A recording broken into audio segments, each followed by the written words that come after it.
O tema de hoje é: quem será lançado no lago de fogo, em Apocalipse, capítulo 21, versículo 8? No livro de Apocalipse, capítulo 21, versículo 8, a Bíblia traz uma lista de 8 tipos de pessoas que serão lançadas no lago de fogo e enxofre. Essa lista inclui os covardes, os incrédulos, os abomináveis, os homicidas, os imorais, os feiticeiros, os idólatras e os mentirosos. Além disso, o texto bíblico afirma que será lançado no lago de fogo todo aquele que não tiver o seu nome escrito no livro da vida. Apocalipse, capítulo 20, versículo 15. Inclusive, ser lançado no lago de fogo e enxofre implica em sofrer o dano da segunda morte. No entanto, não serão apenas os homens ímpios que serão lançados no lago de fogo. A Bíblia também diz que o diabo, a besta e o falso profeta, e qualquer personificação do domínio do mal e das trevas, como a morte e o Hades, também serão castigados no lago que arde com fogo e enxofre. Apocalipse capítulo 19 e 20, 10 e 13.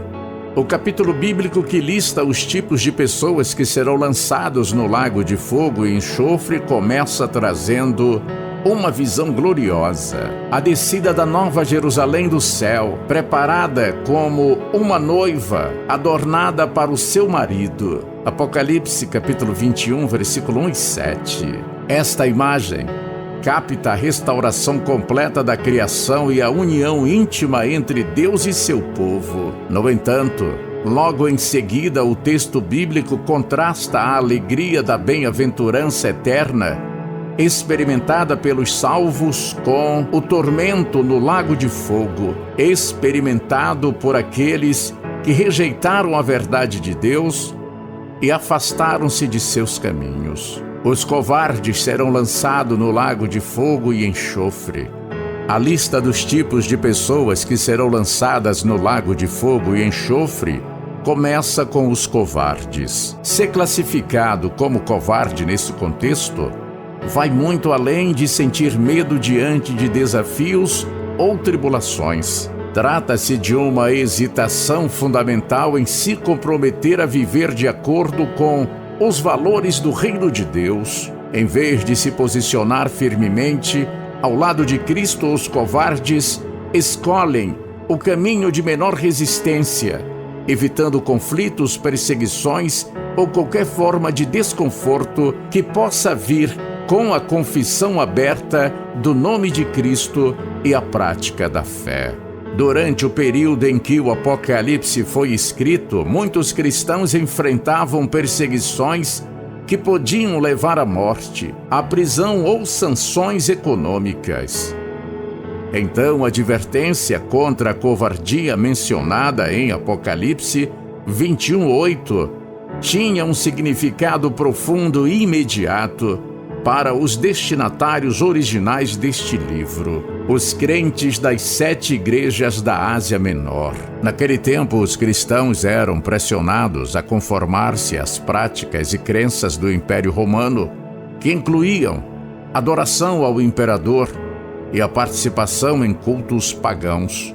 Esses crentes eram diariamente tentados a negar a fé ou comprometer as crenças cristãs para evitar o sofrimento, perseguição ou até mesmo a morte.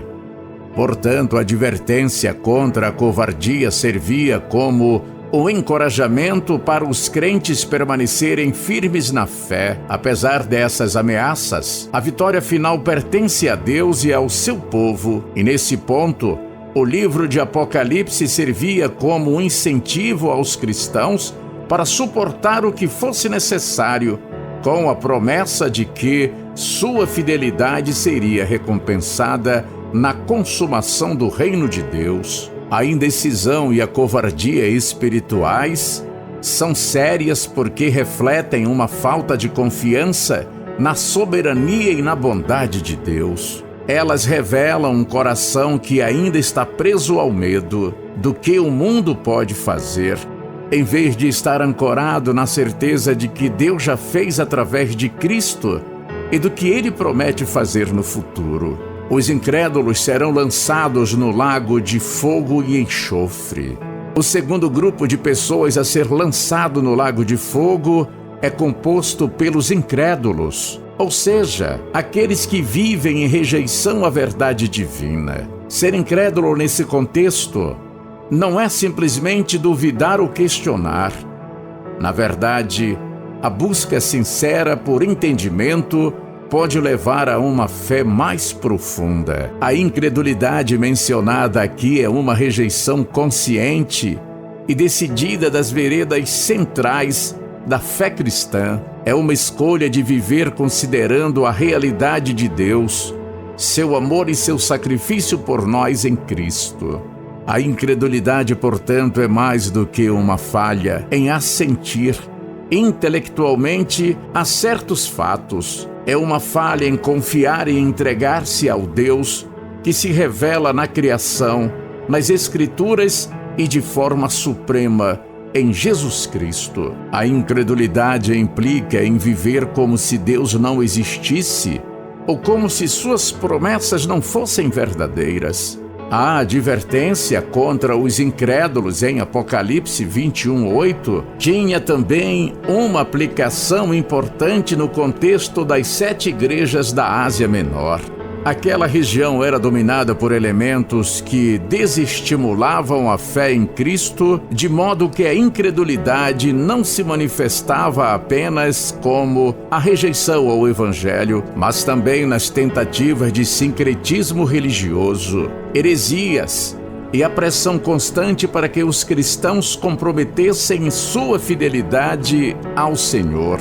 Então, a incredulidade naquele ambiente poderia se manifestar até mesmo na aceitação de doutrinas que diluíam ou contradiziam a mensagem do Evangelho. E a resistência a essas influências exigia coragem e uma fé robusta para proteger a verdade de Cristo de qualquer distorção. Esse mesmo alerta é válido para hoje, pois estamos vivendo num tempo. Há muitas vozes que incessantemente tentam abafar a voz genuína da palavra de Deus e assim alimentar a incredulidade das pessoas. Os abomináveis serão lançados no lago de fogo. O terceiro grupo que será lançado no lago de fogo, de acordo com o livro de Apocalipse, é composto pelos abomináveis, aqueles que são detestáveis aos olhos de Deus. A palavra grega é usada para designar esses indivíduos.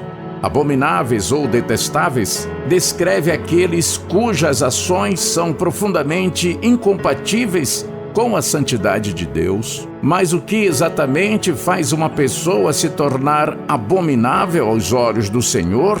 Podemos dizer que na essência deste conceito está a ideia de viver contaminado pelo mundo, viver de maneira que desonra deliberadamente a Deus.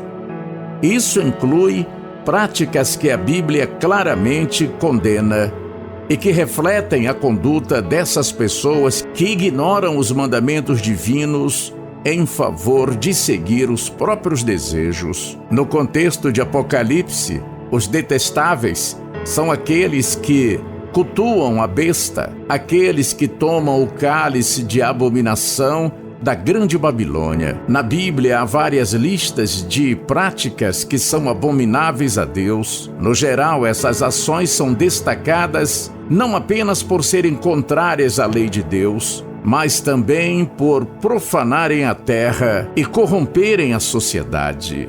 Ser classificado como abominável, portanto, não é uma questão de simplesmente falhar ou cometer erros. É uma questão de escolher persistentemente um caminho que rejeita a Deus e a sua vontade revelada. A advertência contra os abomináveis em Apocalipse era praticamente relevante aos destinatários originais do livro, todas as circunstâncias culturais, sociais e espirituais em que viviam. Os cristãos da Ásia Menor no primeiro século viviam em meio a uma sociedade realmente detestável diante dos olhos de Deus, que propagava tudo o que era abominável de acordo com os princípios divinos. Então, o aviso de que os abomináveis seriam lançados no lago de fogo era tanto um lembrete de que Deus não toleraria o pecado daquele povo para sempre, como também o encorajamento para os crentes permanecerem separados daquela cultura reprovável.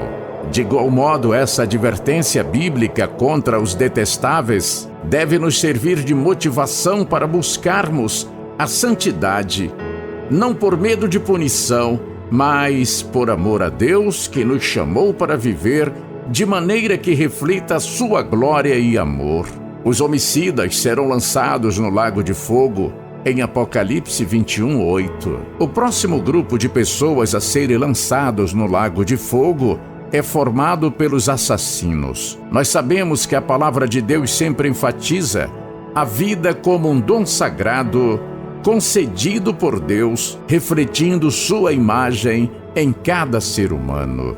Dessa forma, o ato de tirar uma vida é uma ofensa grave, não apenas contra o indivíduo, mas contra o próprio Deus, pois consiste no atentado contra a imagem de Deus impressa no ser humano. A inclusão dos homicidas como um dos grupos que serão lançados no lago de fogo e enxofre no Apocalipse tem implicações profundas, especialmente considerando o contexto histórico das 7 igrejas da Ásia Menor. Naquele período, o Império Romano, sob o qual essas comunidades viviam, não eram apenas indiferente à fé cristã, mas em muitos casos abertamente hostil a ela. Essa hostilidade manifestava-se frequentemente em perseguições que podiam incluir violência física, prisões e até execuções. Em outras palavras, havia muitos inimigos que efetivamente derramavam o sangue dos seguidores de Cristo. O testemunho dos mártires, que literalmente significa testemunhas, era uma prova da seriedade de sua fé e do custo de seguir a Cristo. Então, ao identificar os assassinos como aqueles destinados à condenação eterna, o livro de Apocalipse estava ressaltando a injustiça desses atos de violência contra o povo de Deus e oferecendo consolo e vindicação aos que sofriam. Portanto, para os santos que estavam enfrentando opressão e violência, a menção dos assassinos em um contexto de julgamento final servia como uma garantia de que Deus não ignoraria o derramamento de sangue inocente. A promessa de justiça divina era uma fonte de conforto e esperança, assegurando os crentes que, embora a justiça possa parecer ausente neste mundo, ela seria plenamente realizada no juízo final de Deus. Os fornicadores serão lançados no lago de fogo. Outro grupo que será lançado no lago de fogo e enxofre é o grupo dos imorais ou fornicadores. No mundo onde a imoralidade frequentemente parece ser subjetiva à palavra de Deus, define claramente o que é puro e santo. A imoralidade destacada em Apocalipse 21:8 como um dos comportamentos que levam as pessoas a um fim terrível no lago de fogo. É algo que não só corrompe o indivíduo, mas também mancha a pureza do relacionamento que Deus deseja ter conosco. A advertência contra os imorais no livro do Apocalipse refletia diretamente os desafios enfrentados pelos cristãos que habitavam as províncias do Império Romano. Essas comunidades cristãs viviam em um contexto cultural que não apenas tolerava a imoralidade, mas também exaltava e encorajava os comportamentos imorais, especialmente durante rituais da religião pagã da época. Então, para os cristãos que viviam nestas cidades, Resistir à opressão social e cultural para participar dessas práticas era um desafio constante, mas a menção dos imorais entre aqueles destinados ao lago de fogo servia como lembrete da justiça final de Deus. Ao mesmo tempo, oferecia esperança e encorajamento aos que perseveravam na pureza, reafirmando a promessa de recompensa eterna e comunhão com Deus por aqueles que vencem. Os feiticeiros serão lançados no lago de fogo e enxofre. Apocalipse capítulo 21, versículo 8. O sexto grupo de pessoas a serem lançados no lago de fogo é o grupo dos feiticeiros. Por causa do pecado, o homem tem uma inclinação pela busca do poder à parte de Deus. A feitiçaria, nesse contexto, representa qualquer tentativa de acessar ou manipular o sobrenatural fora dos limites estabelecidos por Deus, buscando assim uma forma de poder e conhecimento que ignora a soberania divina. A Bíblia é clara em sua condenação e prática da feitiçaria e a todas as formas de ocultismo.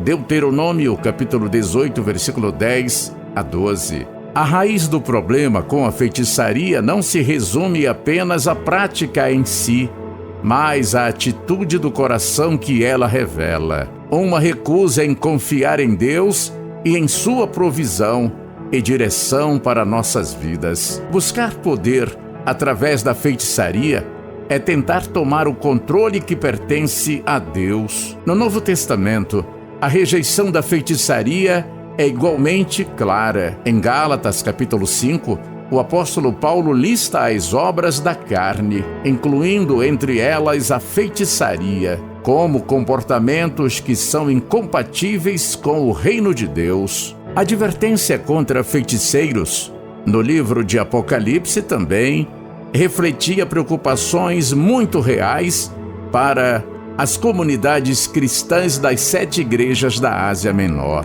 A prática da magia, feitiçaria e o uso de encantamentos eram comuns no mundo greco-romano e muitas vezes estavam entrelaçadas com a adoração pagã e aos cultos misteriosos populares naquela época. Essas práticas eram vistas como meios para obter poder ou conhecimento de forma sobrenatural, muitas vezes com o intuito de influenciar eventos, pessoas ou mesmo forças espirituais. Portanto, a advertência contra a feitiçaria lembrava os crentes de que eles possuíam uma fonte superior de poder e proteção em Cristo. Em vez de recorrer às magias e encantamentos, os cristãos eram encorajados a confiar na providência divina, na oração e na autoridade que tinham em Jesus para enfrentar as adversidades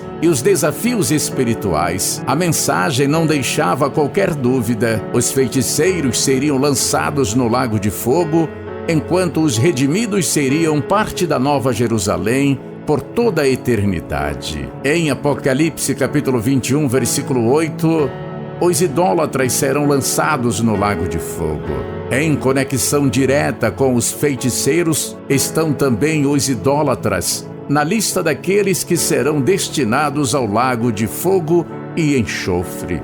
Um dos desafios mais persistentes enfrentados pelos crentes em todas as gerações é a tentação da idolatria, ou seja, a prática de colocar outras coisas ou seres no lugar de Deus em nossos corações e vidas. A idolatria das Escrituras vai além da adoração a ídolos de madeira ou pedra. É, em sua essência, atribuição de valor supremo e devoção a qualquer coisa que não seja Deus. Isso pode incluir dinheiro, poder, relacionamentos ou mesmo a própria imagem.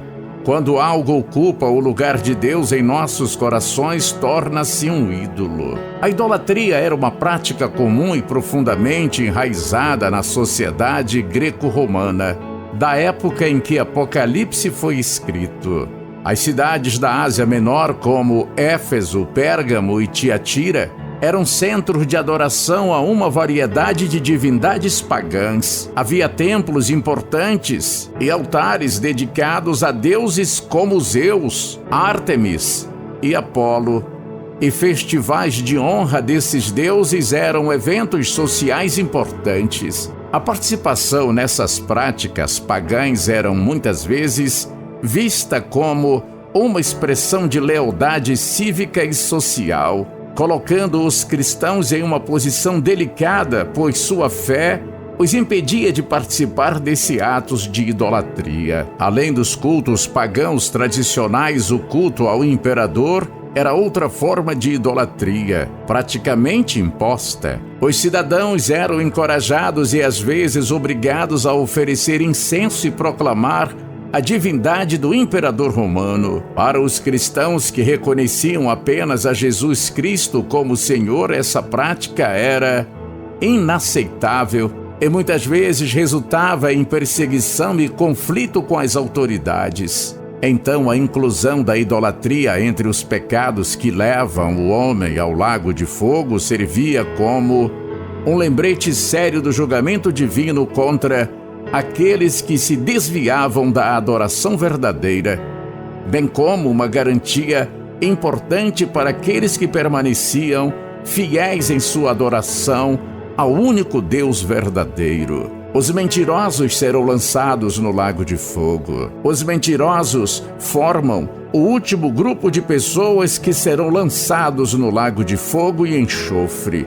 Na lista de Apocalipse 21, a mentira não é apenas um pecado contra as pessoas a quem enganamos. É uma rejeição fundamental da verdade de Deus. A advertência contra os mentirosos em Apocalipse 21:8 provavelmente abrange não apenas a prática de dizer falsidade, mas também adoração e propagação de ensinamentos falsos. Assim como atualmente as igrejas da Ásia Menor enfrentavam o desafio constante de ensinos enganosos e heresias, falsos profetas e mestres ameaçavam desviar os crentes da verdade do Evangelho com doutrinas distorcidas. A identificação desses indivíduos entre os mentirosos que seriam inseridos no lago de fogo e enxofre indicava a gravidade de suas ações ao distorcer a mensagem de salvação e comprometer a integridade da fé cristã.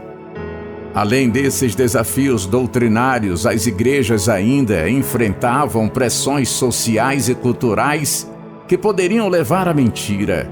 Os cristãos podiam ser tentados a ocultar ou mentir sobre a sua fé para evitar conflitos, perseguições ou rejeição social.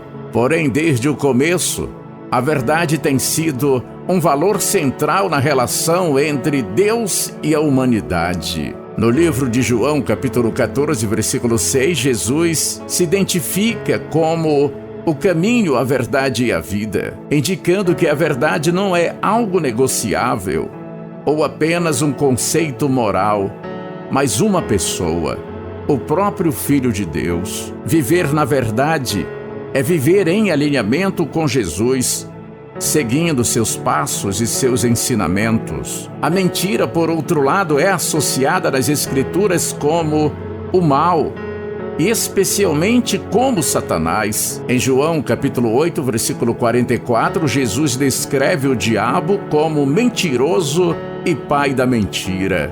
Portanto, quando mentimos, estamos seguindo o exemplo não de Cristo, mas do adversário, alinhando-nos com aquele que busca enganar e destruir. E para concluir o nosso estudo diante dessa lista de tipos de pessoas condenáveis a uma vida eterna privada da comunhão com Deus, a boa notícia é que hoje a porta da salvação ainda continua aberta. Os avisos de julgamento divino ainda estão sendo anunciados, acompanhados de uma mensagem de misericórdia e de um chamado ao arrependimento. O tormento do lago de fogo ainda é apresentado em contraste à bem-aventurança do novo céu e da nova terra. Portanto, para os covardes, Cristo é a coragem suprema. o exemplo perfeito de fidelidade até o fim, que sustenta e fortalece seu povo, com sua presença constante. Para os incrédulos, Cristo é o autor e consumador da genuína fé. Para os detestáveis, Cristo é a pureza que transforma, e por meio da sua morte e ressurreição, ele oferece purificação a uma nova vida. Para os assassinos, Cristo é a vida que restaura. Para os enfermos, Cristo é a santidade que redime. Para os feiticeiros, Cristo é a verdadeira fonte de poder e sabedoria. Para os idólatras, Cristo é a imagem do Deus invisível, em quem habita toda a plenitude da divindade. Para os mentirosos, Cristo é a verdade que liberta. Por mais séria que seja a miséria do pecado do homem, a graça de Deus é ainda maior. De fato, o Evangelho é uma mensagem de esperança e redenção, apesar da tragédia da iniquidade. A primeira carta de João 1,9 nos assegura que, se confessarmos nossos pecados, Deus é fiel e justo para nos perdoar e nos purificar de toda injustiça. Você precisa saber que a obra de Cristo é suficiente para tirar o pecador do caminho para o lago de fogo e colocá-lo como cidadão da Nova Jerusalém Celestial. Amém? Palavra bonita, oportuna, espero que tenha caído direto no seu amor, no seu coração.